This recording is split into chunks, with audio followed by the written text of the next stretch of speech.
وعلى وجل، ولا نحب للشيعة أن يقعوا في الشركيات والكفريات. هذا هو مبدأنا أصلا. يعني حوارنا الآن، يعني هذا الحوار المطروح الآن ليس من باب زي ما الشيخ نصير بيقول، ليس من باب التطاول على الشيعة، ولا ان احنا اعلم منهم، ولا يعني، انما نحن نريد ان نبين لهم خطورة ما هم فيه من بدع شركية وكفريات وشركيات في جانب واحد فقط، هو جانب توحيد الله عز وجل. يعني التوحيد هذا الله تكلم عنه في كتابه كثيرا، وعاب معتقدات المشركين وفندها ورد عليها وبين أصلها، حتى لم يبق لأحد في العالم يدعي الإسلام حجة عند الله عز وجل في أنه لا يعلم. فالله قال رسلا مبشرين ومنذرين لئلا يكون للناس على الله حجة بعد الرسل. حدش ليه حجة بعد الرسل أبدا. وهذا الدين يا إخوة واضح بين. وحياة النبي صلى الله عليه وآله وسلم من بعثته إلى وفاته صلى الله عليه وآله وسلم كانت حول هذا المحور، إخراج الناس من الشركيات ومن عبادة العباد وعبادة الموتى إلى عبادة الله الواحد الأحد في رعاية الله والمنزل. وعليكم السلام ورحمة الله وبركاته. المسألة يا إخوة مسألة خطيرة خطيرة خطيرة، اللي هي ان الانسان والعياذ بالله يموت وهو يشرك بالله شيئا. ابن القيم الجوزية لما قال ان اساس شرك العالم اليوم في زمانه هو دعاء غير الله، والتوجه الى الموتى الصالحين وتوسيطهم بين العبد وربه، واعتقاد انهم ما ماتوا وأنهم أحياء ولهم عند الله كرامات يكرم الله العباد من أجلهم. هذا التصور هو تصور المشركين الأوائل الذين قال الله فيهم في أول سورة الزمر تنزيل الكتاب من الله العزيز الحكيم إنا أنزلنا إليك الكتاب بالحق. شايف؟ فاعبد الله مخلصا له الدين. ألا لله الدين الخالص؟ يعني هل الدين ده يبقى خالص لله ولا لله وغير الله؟ لله فقط. شايف؟ والذين اتخذوا من دونه أولياء ما نعبدهم إلا ليقربونا إلى الله زلفى. والذين اتخذوا من دونه أولياء ما نعبدهم إلا ليقربونا إلى الله زلفى إن الله يحكم بينهم فيما هم فيه يختلفون إن الله لا يهدي أبدا من هو كاذب كفار. إن الله لا يهدي من هو كاذب كفار. فخدوا بالكم مسألة الإخلاص لله سبحانه وتعالى قال الله عنها في كتابه وما أمروا. خدوا بالك أنت مأمور وأنا مأمور، ومأمورين بحاجة واحدة فقط إلا ليعبدوا الله مخلصين له الدين حنفاء ويقيموا الصلاة ويؤتوا الزكاة وذلك دين القيمة. النبي صلى الله عليه وآله وسلم لما قال من مات يشرك بالله شيئا دخل النار.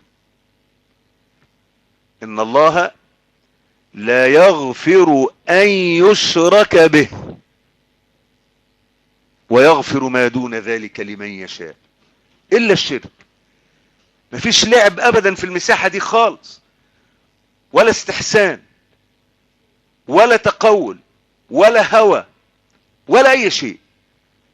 الله لا يقبل من العبد إلا ما كان خالصا لوجه الله الكريم. الرجل يقول للنبي صلى الله عليه وآله وسلم يا رسول الله إني أتصدق لوجه الله عز وجل. شايف؟ غير أني أحب أن يراني الناس. أنا وأنا بطلع فلوس من جيبي كده بطلعها لوجه الله عز وجل، بس نفسي كده حتة بتجيني في نفسي هي نفس الناس تشوفني.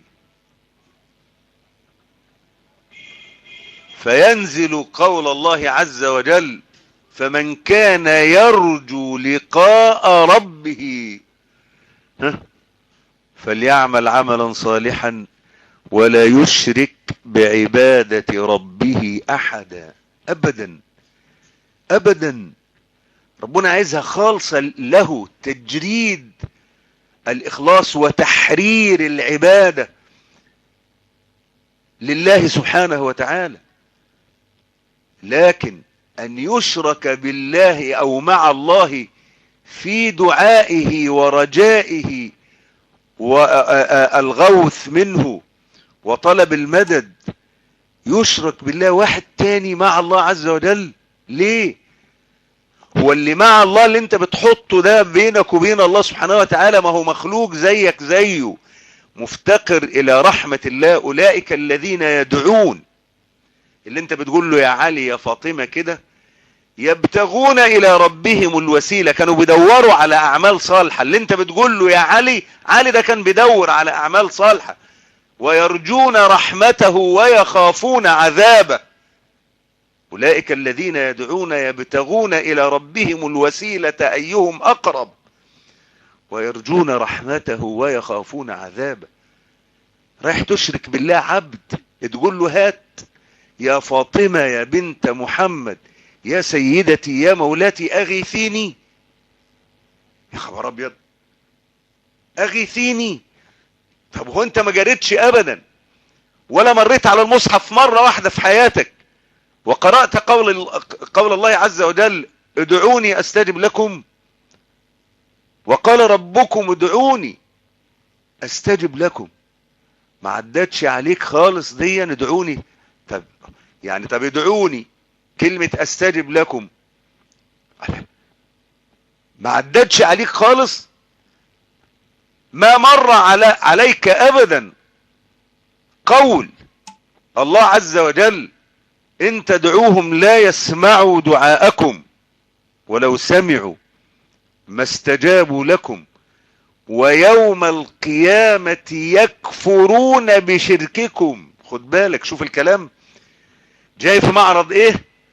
إن تدعوهم لا يسمعوا دعاءكم ولو سمعوا ما استجابوا لكم. هو غاية انا دعائي لله ايه؟ مش عشان ربنا يستجيب لي. في حد بيستجيب غير الله عز وجل؟ يعني حد عنده خزائن غير الله عز وجل؟ حد عنده شفاء غير الله؟ حد عنده رزق غير الله؟ حد ممكن يرزقك الولد؟ يعني من يجيب المضطر اذا دعوته انت؟ من يجيب المضطر؟ اما يجيب المضطر اذا دعاه. مين بيجيب المضطر اذا دعاه؟ انا مضطر عندي مشكلة، ادعو من؟ ادعو القادر على كشفها ولا ادعو عبد زيه غاية ما فيه انه هو اصلح مني؟ هل ينفع دعاء الصالحين والاستغاثة بالصالحين، او ان الصالحين رب العزة اداهم ملكه؟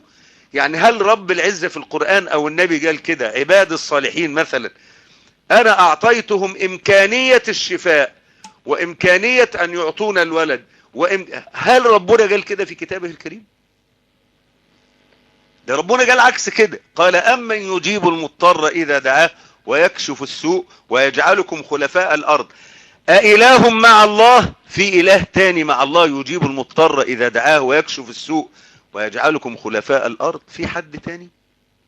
حدش تاني يقدر يعمل كده الا الله سبحانه وتعالى. ولذلك رب العزة بيقول اللي بيترك الله سبحانه وتعالى، انا قلت الكلام ده اكتر من مرة لكن هي استشهادات بأدلة يعني. قال: ومن اضل ممن يدعو من دون الله. خدوا بالك، ومن اضل ممن يدعو من دون الله من لا يستجيب له الى يوم القيامة. يا خبر.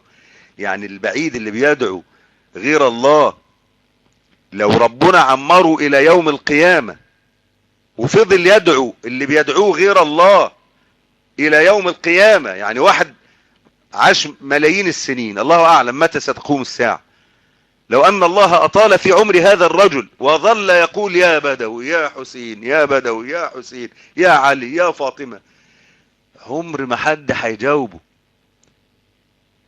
دقيقة يا وسام، عشان انا اصلا انا في موضوع يعني، واخد بال حضرتك، وبعد كده نبقى نعمل كده يعني مرة تاني، وطردوا اللي بيجي الادب يا اخوة كده، ماشي.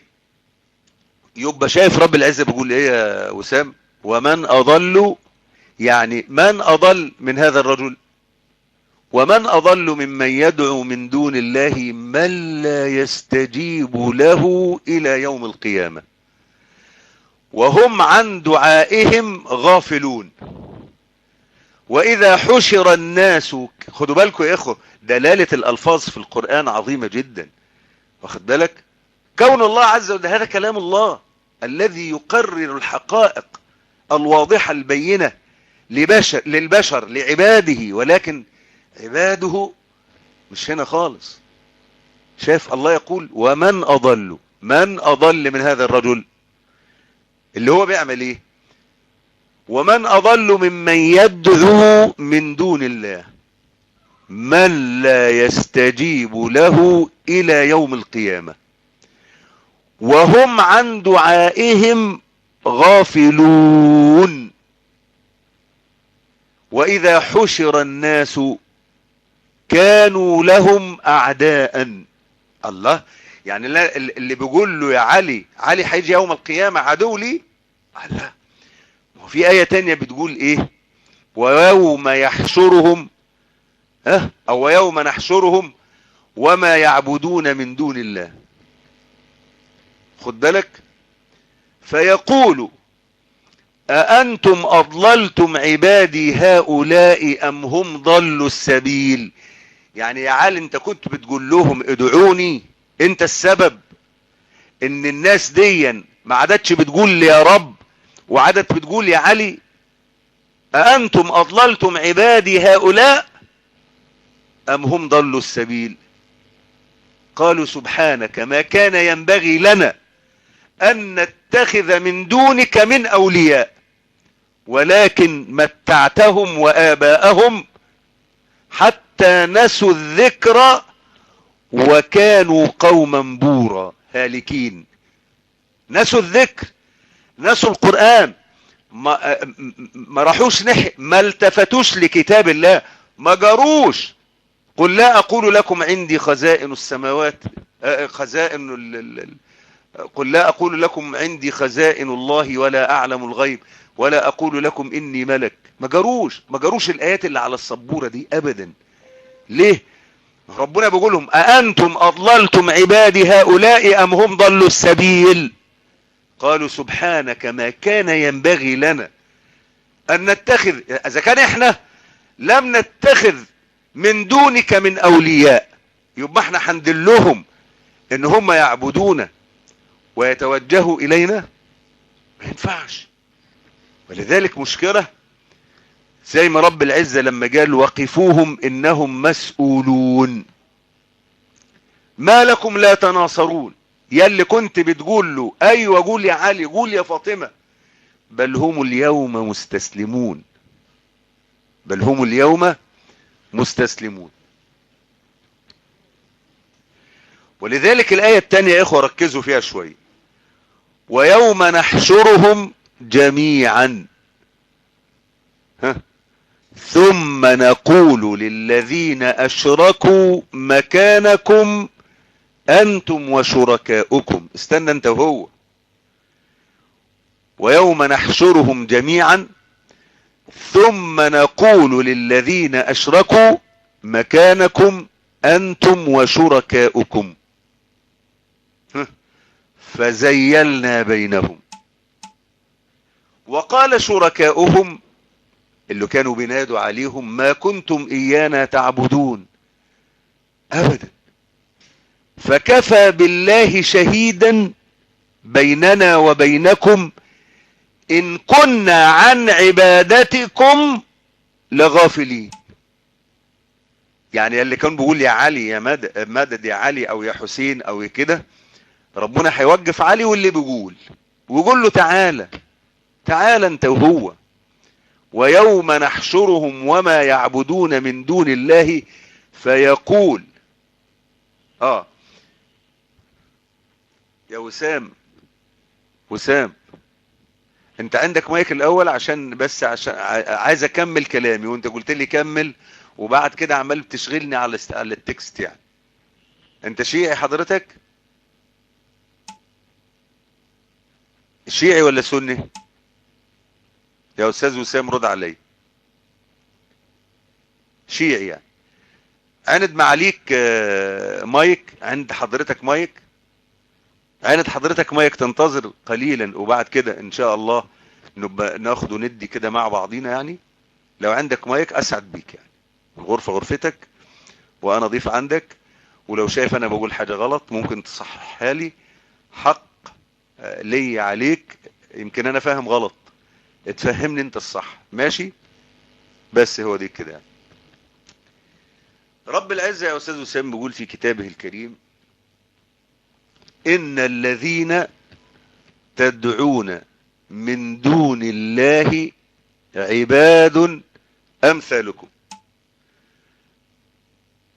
ان الذين تدعون من دون الله عباد، على السبورة هنا قدامك، ان الذين تدعون من دون الله. علي عبد ولا مش عبد؟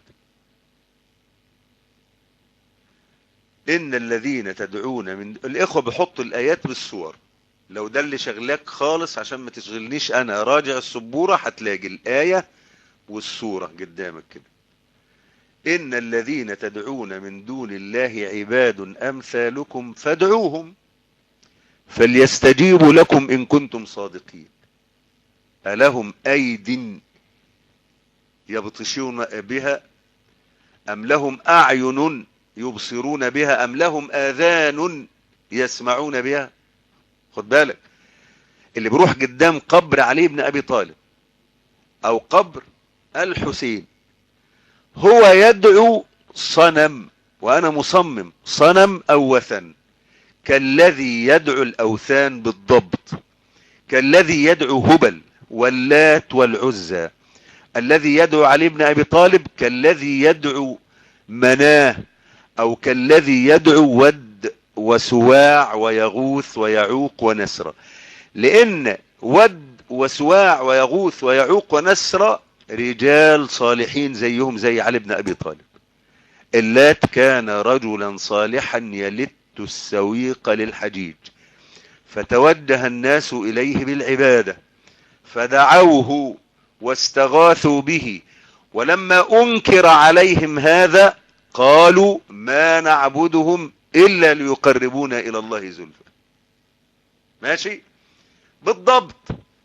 بالضبط زي بتوع اليوم دي، يقول لك علي راجل صالح، واحنا ما نشكش في كده، علي راجل صالح.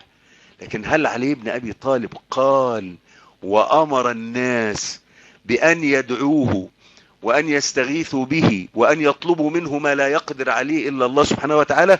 ولا هذه عبادة استحدثها المشركون من محض هواهم كما قال الله تبارك وتعالى: إن يتبعون إلا الظن وما تهوى الأنفس.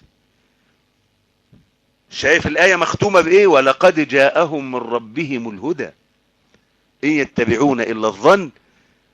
الناس ظنت ان علي بن ابي طالب سمعها، والناس ظنت وهوت ان يتوجهوا الى علي بن ابي طالب بالاستغاثة والسؤال، والى الحسن والى الحسين، وعملوا كلمات وروايات واستحدثوا افتراء على اهل البيت روايات تقول بالاستغاثة بهم والذبح لهم والنذر لهم والطواف بقبورهم، بالمخالفة لما كان عليه النبي صلى الله عليه وآله وسلم والمسلمون الأوائل. فالنبي صلى الله عليه وآله وسلم ما بعثه الله إلا ليبطل عبادة المشركين المتعلقين بغير الله عز وجل، عبادة الأوثان والأصنام وعبادة الحجر وعبادة الكواكب، كل هذه الأنواع التي كان يتوجه الناس إليها بالعبادة، جاء النبي ليبطلها ويبين أنها شرك أكبر، ويحرر الناس من هذه الأغلال التي كانت تقيدهم، وهذه الضغوط التي كانت تمارس عليهم من قبل السدنة ومن قبل كبار القوم الذين زينوا لهم التوجه إلى غير الله تبارك وتعالى. فجاء محمد صلى الله عليه وآله وسلم ليدل الناس على الله وحده لا شريك له، ويقول: وما أمروا إلا ليعبدوا الله مخلصين له الدين، مخلصين له الدين. ثم يبين الله مفردات كثيرة في كتابه الكريم، آيات يبين للناس: يا أيها الناس، يا أيها الناس. واخد بالك انت ازاي؟ آيات كثيرة جدا. لكن هي الصعوبة في ايه يا أستاذ وسام أو غيره من ضيوفنا الشيعة اللي موجودين؟ الصعوبة انك تطلع من الشيء اللي انت تربيت عليه، او تفكر ان الوهابية دولي عايزين ياخدوك لإله تاني غير الله سبحانه وتعالى، لأن تجذر في قلبك ان دعاء غير الله ما فيهوش مشكلة. اما تقول يا فاطمة يا بنت محمد يا سيدتي يا مولاتي، ده مش مشكلة.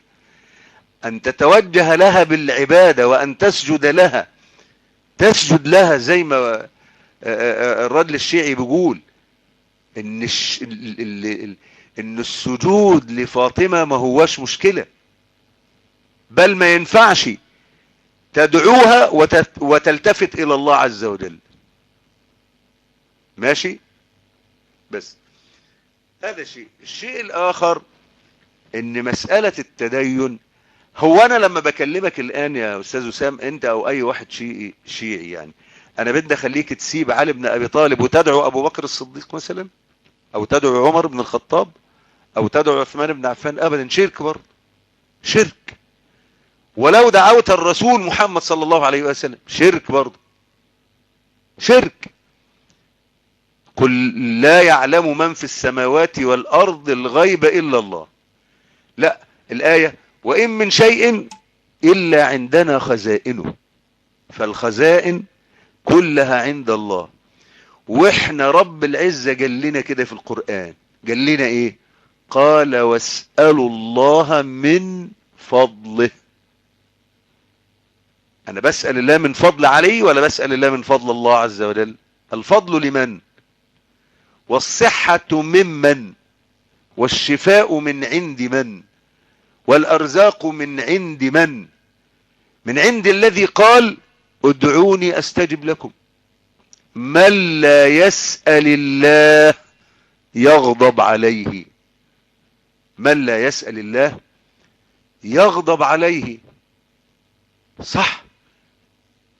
يعني ده أي حد، أي واحد متعلق بغير الله سبحانه وتعالى في ضلال. انا هقول الحديث فيه كلام لكن ليه معنى. خدوا بالكم، تنبهوا، الحديث فيه مقال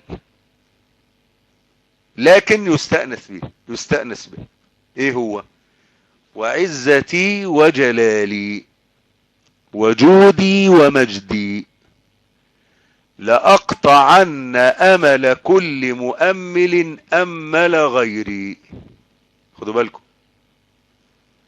وعزتي وجلالي وجودي ومجدي لأقطعن أمل كل مؤمل أمل غيري، ولألبسنه ثوب المذلة بين الناس، ولأبعدنه من قربي، ولأقطعنه من وصلي. أيؤمل غيري في الشدائد والشدائد بيدي، وأنا الحي ويرجى غيري. أيؤمل غيري في الشدائد والشدائد بيدي، وأنا الحي ويرجى غيري، ويطرق بالفكر أبواب غيري، وهي مغلقة دونهم ومفاتحها بيدي، وعنده مفاتح الغيب لا يعلمها إلا هو. ازيك ابو الوليد، كيف حالك؟ احنا بنحبك يا ابو الوليد. خلينا بس أنا يعني في حاجات بتبقى على السبورة كده الواحد لا يلتفت اليها، برضو ده شيطان داخل يصرف الانسان او يصرف الناس اللي هم بيسمعوا عن الحوار. يعني الحوار اللي احنا ماشيين فيه يا اخوة هو حوار كيف نرتبط بالله عز وجل، وكيف نوحد الله. حاضر، هاسمع منك يا زيد، ماشي؟ بعد ما اخلص حواري هنفتح حوار حول الموضوع. موضوعنا هو يا اخوة انه لا يجوز لانسان ان يدعو وان يسأل وان يؤمل وان يرجو وان يطلب وان يستغيث بغير الله عز وجل، فان هذا شرك، ان غير الله ليس عنده شيء، بل ان الله قال الذي يفعل ذلك مشرك خارج من ملة الاسلام. وقال الذي يتوجه الى الاموات هؤلاء الذين ماتوا هم عباد مثلي ومثلك، ان الذين تدعون من دون الله عباد امثالكم. شايف الايات واضحة ازاي؟ لكن اللي في قلبه مرض الشرك والتوجه الى غير الله مهما اتيت له بآيات، ولئن اتيت الذين اوتوا الكتاب بكل آية ما تبعوا قبلتك. هي دي المشكلة، مشكلة العند، الاصرار. اتربيت على ايه؟ طلعت ناشئ فين؟ في حسينيات عند مقابر بتدعو اصحابها، شبت على ذلك، اصبح عندك ده دين الاباء والاجداد. عظم الشيطان في قلبك وفي صدرك انك لا تترك هذا الكلام. ولذلك كثير من الناس بيقولوها بالبلدي كده، بيقولوا الآية بالبلدي، بيقولوا يعني انا امي وابويا وجدي كانوا على باطل وعلى ضلال، يعني يستعظم ان هم يكونوا على ضلال فيصر. قالوا هذا ما وجدنا عليه آباءنا. هو ده، هذا ما وجدنا عليه آباءنا.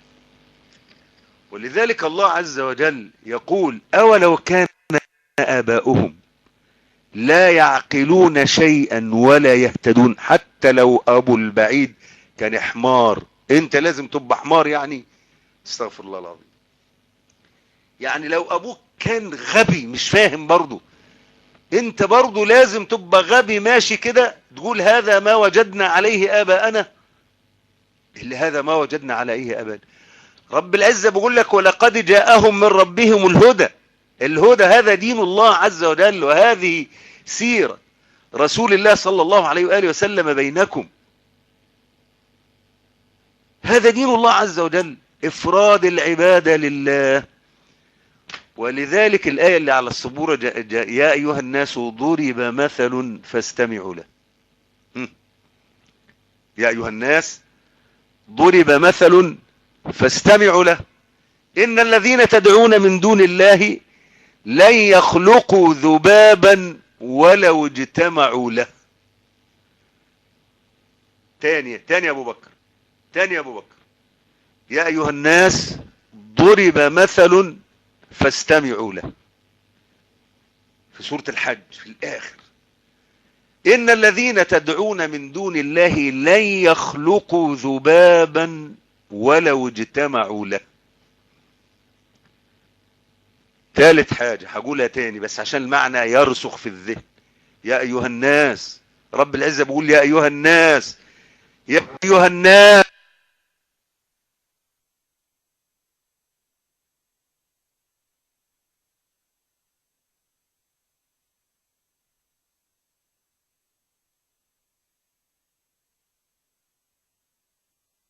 يا جماعة لا يعمل جمع هطرده، ماشي؟ أنا ما انتبهتش يعني، ماشي؟ يا أيها الناس ضرب مثل فاستمعوا له إن الذين تدعون من دون الله لن يخلقوا ذبابا ولو اجتمعوا له. احنا قلنا الذباب شيء حقير، ولو اجتمع هؤلاء الذين تدعونهم جميعا وتكاتفوا أن يخلقوا ذبابا لا يستطيعون. بل الأنكت من كده والأصعب، وإن يسلبهم الذباب شيئا لا يستنقذوه منه ضعف الطالب والمطلوب ما قدر الله حق قدره. شايف يا اللي بتقول يا علي يا فاطمة يا فلان يا كده، أنت ما قدرت الله حق قدره، ما قدرت الله حق قدره. انك لو قدرت الله حق قدره ما توجهت لغيره، لأنك لما تركت الله عز وجل ودعوت غيره وضعت الله في مرتبة أدنى من مرتبة من دعوته، فقدمت غير الله في طلبك ودعائك ورجائك على الله عز وجل. شوف انت بتعمل ايه اللي سايب الله عز وجل، بتحط من قدر الله. والله يقول ما قدر الله حق قدره. انتبه انتبه يا مغفل، انت مغفل، زي ما كان بيقولها فلان ده، مفيش داعي لذكر اسمه في الدرس. ماشي، اهو واحد بيقول لك علي امير المؤمنين عليه السلام، على العين والراس. يعني هل ندعو علي امير المؤمنين عليه السلام ونترك الله؟ من بيقول لك طب فين المشكلة؟ علي على راسنا، لكن هل يدعى علي ويترك الله؟ اللي قال له ادعوني استجب، هل علي قال له ادعوني استجب زي رب العزة ما قال ادعوني استجب لكم؟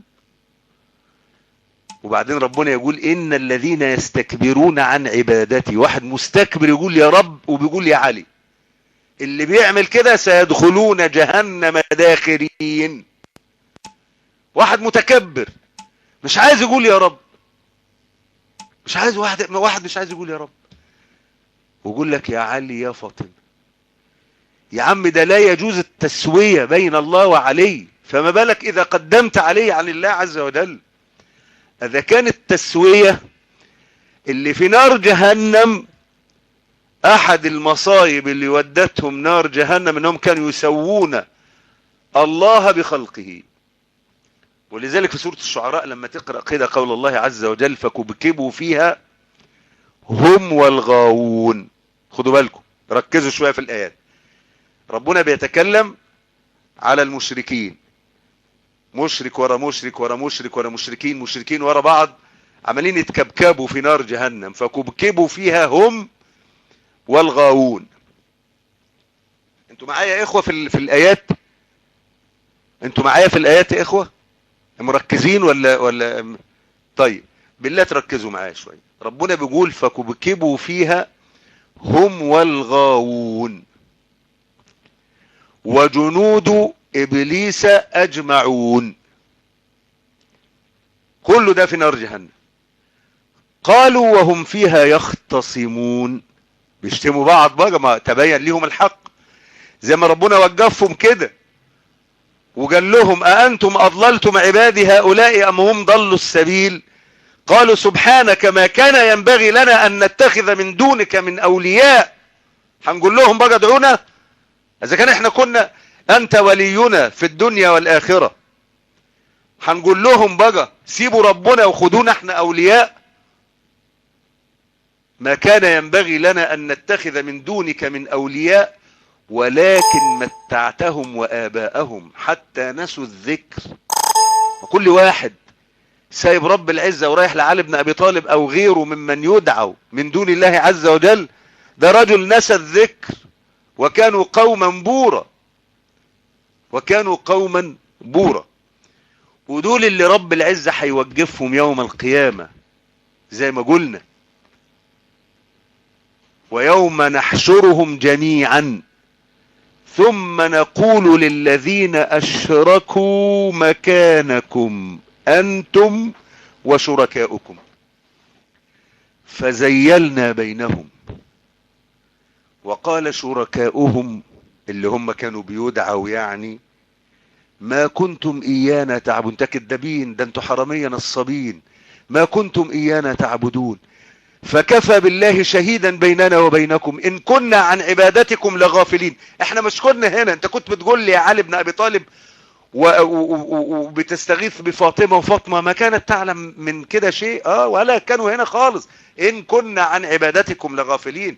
إذا كان اللي أحسن من علي بن أبي طالب، وإذ قال الله يا عيسى ابن مريم أأنت قلت للناس اتخذوني وأمي إلهين من دون الله قال سبحانك ما يكون لي أن أقول ما ليس لي بحق إن كنت قلته فقد علمته تعلم ما في نفسي ولا أعلم ما في نفسك إنك أنت علام الغيوب ما قلت لهم إلا ما أمرتني به أن اعبدوا الله ربي وربكم وكنت عليهم شهيدا ما دمت فيهم فلما توفيتني كنت أنت الرقيب عليهم وأنت على كل شيء شهيد. واخد بالك؟ وعلي بن أبي طالب يقول أبدا إن كنا عن عبادتكم لغافلين. ولذلك لما هم رب العزة بيقول احشروا الذين ظلموا وأزواجهم وما كانوا يعبدون من دون الله فاهدوهم إلى صراط الجحيم. يخرب بيتهم. ماشي؟ احشروا الذين ظلموا.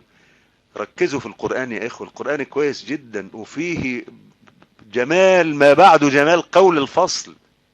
احشروا الذين ظلموا وأشباههم يعني وأزواجهم وما كانوا يعبدون من دون الله. وبعدين يروحوا فينا حتى يقول فاهدوهم إلى صراط الجحيم وقفوهم إنهم مسؤولون ما لكم لا تناصرون بل هم اليوم مستسلمون وأقبل بعضهم على بعض يتساءلون. خدوا بالكم. نعود إلى الآية بتاعت سورة الشعراء حتى ما ننساهاش يعني فكبكبوا فيها هم والغاوون وجنود إبليس أجمعون قالوا وهم فيها يختصمون. بعد ما التم المجرمين المشركين الكفار المنافقين مع الشياطين كده قعدوا مع بعضهم في نار جهنم. فرب العزة بيقول ايه؟ فكبكبوا فيها هم والغاوون وجنود إبليس أجمعون قالوا وهم فيها يختصمون تالله إن كنا لفي ضلال مبين. يلا حد يقولها بسرعة كده. يقولون تالله إن كنا لفي ضلال مبين إذ نسويكم برب العالمين. يا الله يا الله يا الله. شايف؟ أحد الأسباب، مش هو ده التسوية، بل المشرك بيضع الله أقل رتبة من علي بن أبي طالب. إذ نسويكم، ما هو أحد المشكلة تسوية الله بخلقه. يعني واحد يجي يقول لك لما تقول يا علي زي ما تقول يا رب، الاتنين واحد. مش بتسمعوا كده من مشايخ الشيعة يقول لك الاتنين سواسية؟ ما فيها شيء. بل يجي واحد يعاند اكتر ويقول لك لا يا رب من غير يا علي شرك. شو ولاد الكلب البورة ده، واخد بالك؟ مجرمين. يقول لك لا لما تقول يا رب من غير يا علي شرك. ده بيعاند بقى، روح امه بيعاند. هو الدين ده بالجوه وبالدراع ولا الدين ده بالقال الله وقال الرسول؟ واخد بالك؟ واحد بيجحد جاحد زي مايكروسوفت ما بقول كده. لما تقول يا رب من غير يا علي شرك، طب فين حتة دي في القرآن؟ طيب فين حتة؟ اين هذا في كتاب الله؟ اين هذا من كلام علي بن ابي طالب؟ اين هذا من كلام محمد صلى الله عليه وآله وسلم قبل علي؟ فين الكلام ده؟ ولا هي فتوانة ودراع وهي كده وبس، شغل معلمة يعني وفتوانة؟ ما ينفع. ما ينفع. انت بتعاند الوهابية يعني من ابو كبير يا رامي. المهم يا اخوة، المسألة اللي انا عايز اتكلم معاكم فيها هي الله وحده لا شريك له هو المدعو، هو المرجو، هو المعطي، هو النافع، هو الضار، هو المهيمن، هو الشافي، هو الكافي، هو المعافي. مفيش حد تاني ابدا. انه قال له دعوة الحق. يعني انا لما اودي الدعوة اوديها فين؟ ابعتها لمين؟ يا دي ابعتها لمين؟ ابعتها لعلي، ابعتها لابو بكر، ابعتها للنبي، ولا ابعتها الى الله عز وجل؟ ارسلها لمن؟ يا من يأتي بعد المنادى حرف اداة النداء؟ الله عز وجل. يا رب يا رب. صح. ولذلك الله يقول له دعوة الحق.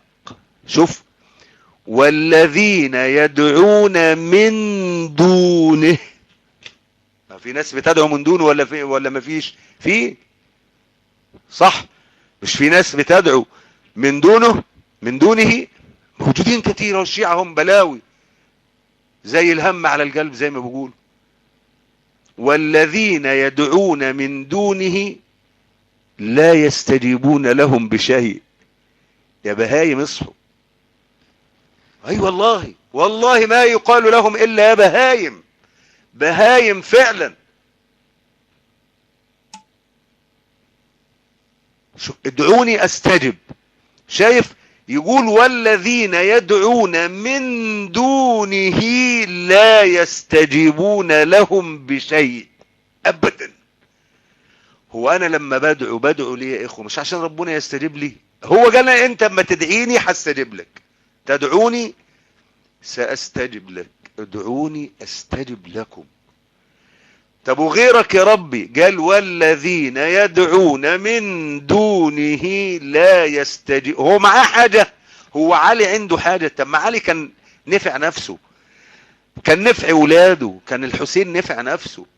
والذين يدعون من دونه لا يستجيبون لهم بشيء إلا كباسط كفيه إلى الماء ليبلغ فاه. افتح ايدك كده، جنبك كوباية مية انت وهو، جنبكوا كوباية مية، افتح ايدك على الاخر كده وكب كوباية المية في ايدك كده وانت فاتحها على اخر مفتوحة كده، باسط كفيه الى الماء ليبلغ فاه. هتقدر تشرب حاجة؟ وما هو ببالغه. شايف؟ وما دعاء ايه يا اخوة؟ حد كمل معايا الآية. وما دعاء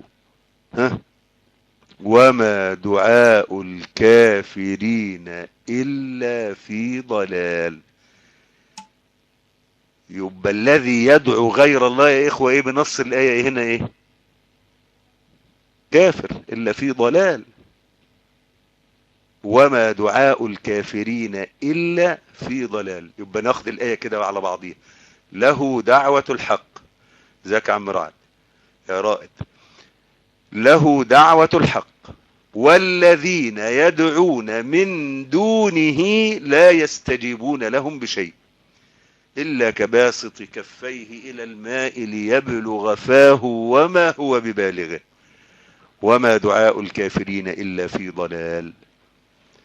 أنا مش عارف احنا يعني كملنا ساعة ولا ما كملتش ساعة؟ تدوني 5 دقائق تاني ولا نكتفي نفتح باب الأسئلة؟